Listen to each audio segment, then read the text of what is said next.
영적 자람을 위한 40일 두 번째 시즌의 다섯째 날입니다. 오늘도 하나님의 마음과 공감되어지고 또 그 마음을 흡족해 해드리는 하루를 보내기를 소망합니다.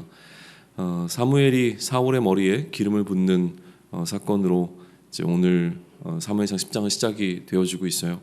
기름 부음이라고 하는 것은 이제 하나님의 지도자가 되어지는 과정이었고, 오늘 본문의 기록을 따르면 그의 기업의 지도자가 되었다라는 표현이 지금 사용이 되어집니다. 다른 이야기로 하게 되면 이제 왕이 되어지는 절차를 밟아가고 있는 과정으로 볼 수 있을 것 같습니다. 사무엘이 이제 사울에게 기름을 붓고 난 이후에 사무엘은 사울에게 앞으로 일어날 일들에 관해서 알려주게 되어집니다. 그러니까 어떤 뭐라고 할까요? 징조가 되어진 어떤 일들에 대한 것들을 이제 알려주게 되어지는데, 우선 집으로 돌아가는 길에 두 사람을 만나게 될 것이라고 하는 것을 알려줍니다. 그 하나의 이제 첫 번째 징조가 될 텐데요. 사울이 집으로 돌아가는 길에 이제 두 사람을 만나게 될 것이고, 그 두 사람을 통해서 그가 찾았던 암나기가 이미 찾게 되어졌던 사실과 사울이 걱정했던 것과 마찬가지로 아버지가 지금 사울로 인해서 걱정하고 있다라는 소식을 전해줄 것이라는 이야기를 하게 되는데, 일어날 일에 대해서 첫 번째 일어날 일을 이렇게 얘기해 주죠. 그리고 이제 조금 더 가다 보면 처음에는 두 사람을 만났는데 그 다음에는 세 사람을 만나게 될 것이라고 이야기를 하죠. 그리고 그 세 사람은 각각 가지고 있는 것들이 있었는데, 한 사람은 염소 새끼 셋, 또 한 사람은 떡 세 덩이, 그리고 한 사람은 포도주 한 가죽 부대를 가지고 있었던 이 세 사람을 만나게 될 거라고 알려줘요. 그런데 그 사람들 가운데서 떡 세 덩이를 갖고 있었던 한 사람이 그 떡 가운데서 두 덩이를 사울에게 줄 것이라고 이야기를 합니다. 그리고 나서 이제 세 번째로 이 사울이 만나게 될 사람들은 선지자의 무리들이라고 이야기를 합니다. 10장 5절에 보게 되어지면 선지자를 만나게 될 것인데, 이때 하나님의 영이 사울에게 임하게 될 것이라고 이야기를 합니다. 그래서 하나님의 영이 사울에게 임하면 사울도 예언을 하고 변해서 세 사람이 될 것에 관한 이야기를 사무엘은 사울에게 알려주죠. 그리고 7절에 보시게 되면 이것들이 전부 다 징조가 되어지는데, 이 징조가 내게 임하거든 너는 기회를 따라 행하라, 하나님이 너와 함께 하시느니라 라고 되어 있습니다. 그래서 이 징조를 통해서 사울이 이제 하나님의 택하심을 받았고 하나님과 함께 동행하는 자가 되어져서 하나님의 일을 행해야 될 것이라고 하는 것이 이처럼 설명이 되어지고 있는 것이고요. 그래서 사무엘은 사울을 길갈로 보내게 되어집니다. 이 이야기를 마치고 보내게 되면서 먼저 가 있으라고, 그리고 7일 뒤에 내가 갈 것이라고 이야기를 하죠. 그래서 자신이 이제 7일 뒤에 길갈로 도착하게 되어지면 먼저 가 있던 사울과 함께 번제와 화목제를 드리고 그리고 무엇을 해야 될 것인지를 그때 가서 가르쳐 주겠다라고 이야기를 해줍니다. 그런데 이 이야기를 마치고 나서 얼마 지나지 않아서 바로 하나님의 영이 사울에게 임했고, 사울은 예언을 하기 시작했다라고 하는 기록을 하고 있습니다. 사울을 전에 알고 있었던 사람들이 이처럼 예언하는 사울에 대해서 좀 의아해하기 시작하죠. 사울도 선지자였느냐라고 하는 이야기가 이제 회자될 정도로 무언가 익숙하지 않은 방식으로 사울은 그의 모습을 좀 보여주고 있는 것이고요. 이것이 훗날에는 이스라엘 가운데 속담으로 기록되었다라고 하는 것이 지금 12절에 설명되는데, 여기에 대한 해석은 워낙 좀 분분하기는 합니다. 일단 우리에게는 그렇게 큰 의미가 있는 건 아닌 것 같고요. 그들 가운데 있었던 그 속담이 여기에 기인했다라고 하는 사실인데, 이게 어떤 뉘앙스를 갖고 있느냐라고 하는 것은 우리에게 좀 다가오지 않기 때문에 일단 넘어가겠습니다. 사울의 숙부가 사울을 만나게 되어지고요. 그래서 그간의 자초지종을 듣게 되어지죠. 이런 일들이 있어서 이렇게 되었다라고 하는 그 사실에 대해서 숙부에게 이야기를 할 때 한 가지 주목되어지는 점은 무엇이냐면, 모든 일을 다 이야기하죠. 사무엘을 만났었던 이야기까지 다 하는데, 그런데 그 사무엘이 자신을 이스라엘의 왕으로 세워가는 과정 가운데 이제 설명되었던 어떤 것들은 좀 소위 얘기하면 비밀로 남겨둡니다. 이야기하지 않았다라는 기록이 등장하고 있어요. 17절로 이제 가게 되어지면 사무엘이 모든 이스라엘 백성들을 미스바로 다시 불러서 총회를 개최를 하게 되죠. 그리고 이 총회를 개최하고 난 다음에 왕을 세움에 대한 하나님의 뜻을 모든 백성들에게 전합니다. 그리고 각 지파대로 1000명씩 대표단을 일단 구성해서 나오게 하고 그들을 중심으로 해서 이제 제비뽑기를 하게 되는 과정을 거쳐가거든요. 그래서 그 여러 번의 제비뽑기를 통해서 결국은 베냐민 지파와 그 지파 가운데 이제 마드리의 가족 그리고 가족 가운데 기스 또 기스의 아들 가운데 사울이 선별되어지는 과정을 설명을 해줍니다. 그렇게 해서 사울이 선별이 되었지만 실제로 사울이 그 자리에 있지 않았기 때문에 사람들은 사울을 찾았고 근데 찾지 못하자 하나님께 묻게 되어지죠. 사울의 행방을 묻게 되어지고 하나님께서는 사울이 지금 숨어 있다라고 하는 사실을 22절에서 알려주십니다. 그래서 사울을 찾아서 데려왔는데 여기서 주목하게 되는 것은 무엇이냐면 그가 다른 사람들보다 훨씬 월등하게 키가 컸다라는 사실을 좀 계속 주목해서 반복해서 지금 언급하고 있는 것이 눈에 들어오게 되어집니다. 사무엘은 사울이 택하심을 받은 자이고 모든 백성 중에서 비교할 대상이 없다라고 하는 사실을 모든 백성 앞에서 다시 한번 재확인한 이후에 그리고 사울을 왕으로 인정할 것인지를 이제 얘기하니 모든 백성들이 이 사울을 왕으로 인정하고 만세를 이제 부르게 되는 장면이 24절이죠. 사무엘은 이제 나라의 제도를 책에 기록한 뒤에 이 총회를 폐회하게 되어집니다. 그리고 사울이 왕이 되자 그것에 대한 어떤 리액션으로서 두 그룹이 생겨났다라고 하는 것에 대한 것을 기록하면서 10장은 마무리가 되어지죠. 마음이 하나님께 감동된 유력한 자들이 사울과 함께 했다라고 하는 것과 또 사울이 자신들을 구원할 자라는 것을 인정하지 못하는 자들은 사울을 왕으로 대하지 않았다라고 하는 기록을 남기면서 10장은 이렇게 마무리가 좀 되어집니다. 일반적으로 이제 오늘 10장을 묵상한다면 내용적으로 우리의 관심을 계속 끌고 있는 것은 왕을 요구한 이스라엘에게 하나님께서는 어떠한 방식으로 이 왕을 세우셔서 응답하고 계시는가라고 하는 것을 계속 묵상해 나갈 수 있을 것 같아요. 그리고 흐름상으로 이 10장에서 중요한 이슈 가운데 하나는 무엇이냐면 사울이 사무엘로부터 기름 부음을 받았다라고 하는 그 사건일 겁니다. 그러나 신학적으로 혹은 좀 우리가 나름대로 어떤 의미적으로 중요하게 여겨야 될 부분은 무엇이냐면 사무엘에게 하나님의 영인 성령이 임했다라고 하는 사실에 우리는 좀 주목해 보면서 오늘 묵상을 해 나가시는 게 가장 일반적으로 10장을 대하는 태도일 거예요. 그런데 오늘 우리는 10장을 놓고서 좀 불편함이라고 하는 주제를 가지고 이야기를 해보고 또 묵상을 해보시면 좋을 것 같습니다.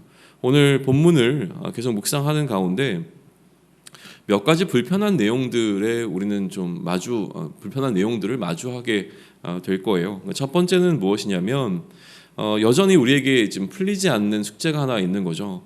왜 하나님은 자신의 질서가 아닌 세상의 질서에 포함되어 있는 왕의 제도라고 하는 것을 이스라엘이 요구했을 때 그것을 허락하셨는가라고 하는 것인데 그 허락의 이유가 아직까지도 설명되어지지 않기 때문에 왜 이처럼 하나님께서는 자신을 거부하고자 했다라고 하는 것을 명확하게 말씀하셨음에도 불구하고 이스라엘이 지금 사사 사무엘을 거부하는 것이 아니라 나 하나님을 거부하고 있는 것이라고 말씀하셨는데도 불구하고 이스라엘에 이처럼 왕이라고 하는 제도를 세우는 것을 허락하셨는가라고 하는 이유 때문에 여전히 우리의 마음에는 좀 껄끄러움이 좀 남아 있습니다.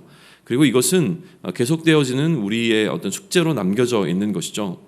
두 번째 불편함은 무엇이냐면 이 사울이 가지고 있는 모호한 이미지 때문에 그렇습니다. 사울은 명확하게 하나님의 선택을 받은 자라는 사실은 우리가 지금 지나왔던 이 과정을 통해서 볼 수가 있어요. 그러니까 우리는 하나님께서 사울을 선택하셨다면 그러면 무언가 사울에게 하나님이 선택하실 만한 이유가 있지 않을까라고 하는 것을 기대하면서 보게 된다는 것이죠.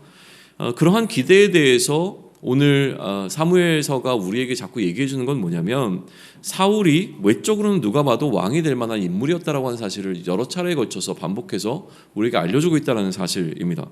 그러나 22절을 통해서도 보여지지만 자신 없어 보이는 어떤 사울의 모습이라고 하는 것은 사울을 준비되어지지 않은 어떤 인물로 보게끔 만들어주는 근거가 된다라고 하는 것이죠.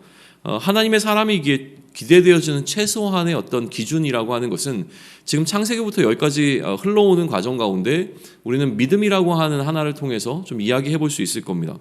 그가 외적으로는 어떠한 준비가 되어 있지 않더라도 하나님의 사람에게 기대되어지는 최소한의 어떤 뭐랄까요? 선택의 기준이 되어지는 믿음이라고 하는 것도 아직 사울에게서는 그렇게 분명하게 드러나지 않는다라고 하는 것이죠.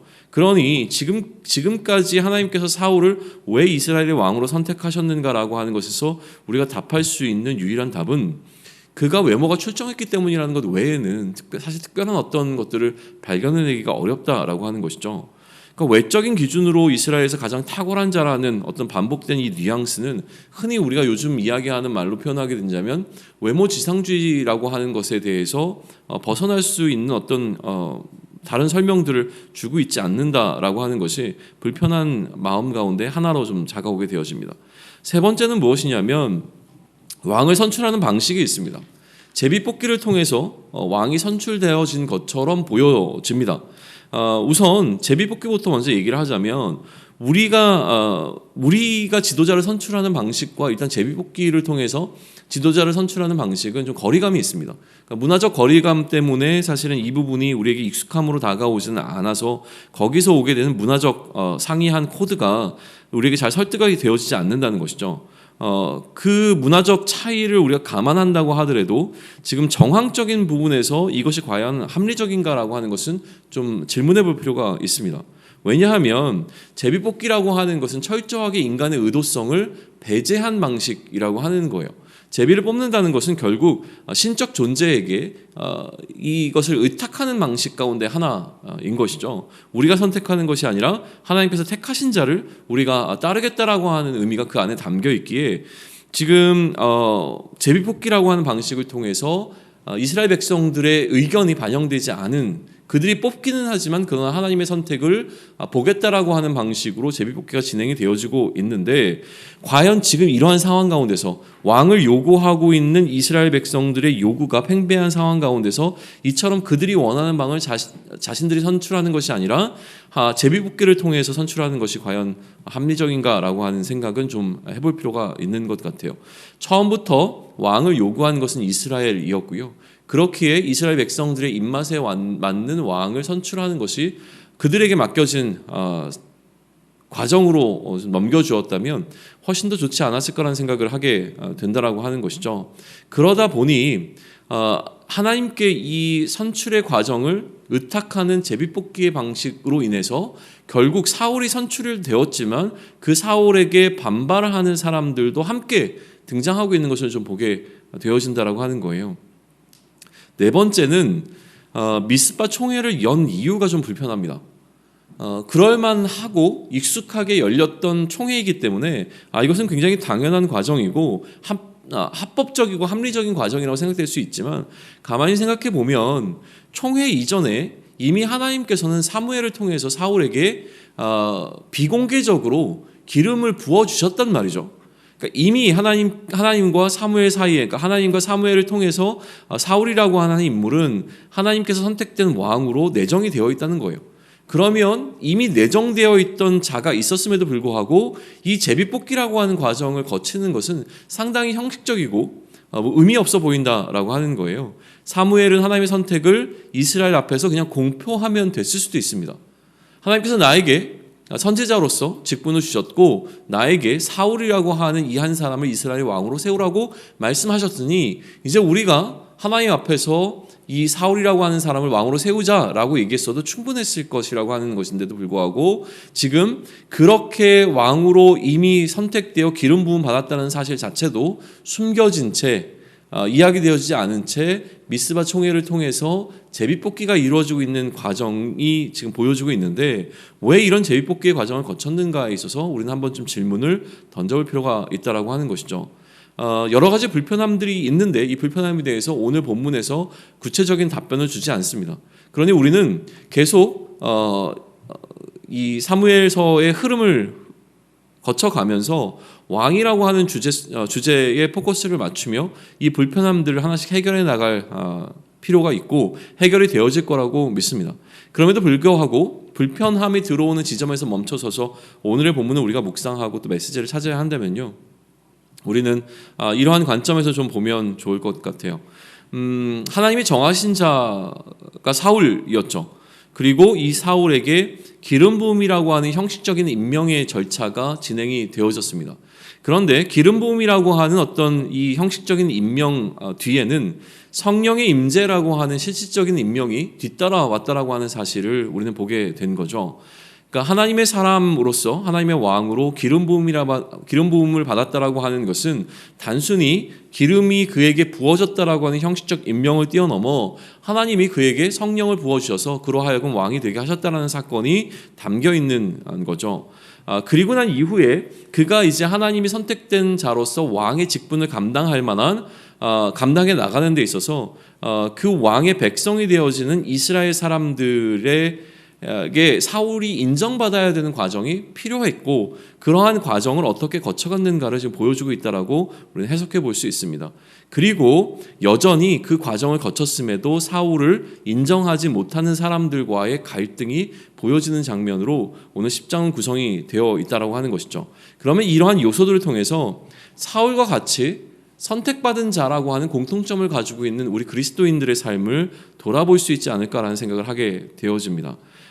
불편함이라고 하는 주제를 이야기했는데 여전히 우리의 선택받음에 있어서 사울에게 등장하고 있는 불편함이 우리에게도 있다라고 하는 사실을 우리는 전제하면서 우리 스스로가 그러한 관점에서 우리 자신을 돌아볼 수 있는 시간을 좀 가지시면 유익할 것이라고 생각이 되어집니다. 세례라고 하는 형식적인 임명을 통해서 우리는 그리스도인이 되었습니다. 그러나 세례라고 하는 형식적인 임명이 중요한 것이 아니라 우리도 사울과 마찬가지로 성령의 기름 부음이라고 하는 성령 세례라고 하는 실질적 임명을 통해서 그리스도인이 되었습니다. 단순히 그리스도인이 되었다는 것은 우리 개인의 구원을 뛰어넘어서 우리가 사명자가 되었다라고 하는 사실이죠. 사울과 마찬가지로 사울이 이스라엘 백성을 블레셋의 손으로부터 구원할 구원자로서의 사명을 받았다면 우리 또한 예수 그리스도, 우리의 구원자 되시는 예수께서 이루신 그 구원을 선포하는 것을 통해 오늘을 살아가는 누군가에게 그 구원이 전달될 수 있도록 하게 되어지는 사명을 받은 자가 되어진 것이죠. 그러니 우리는 두 가지를 묵상해 갈 수 있을 것 같습니다. 첫 번째는 이 사명에 대한 나의 태도는 무엇인가라고 하는 사실을 한번 돌아보면 좋겠습니다.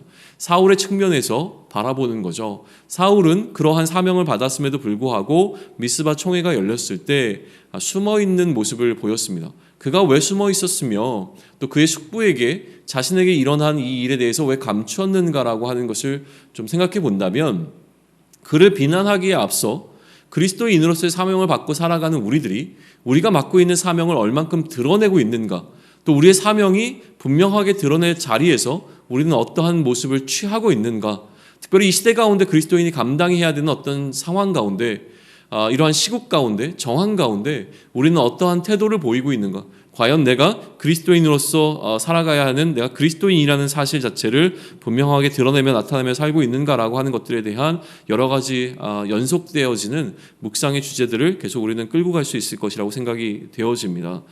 또 하나 묵상을 한다면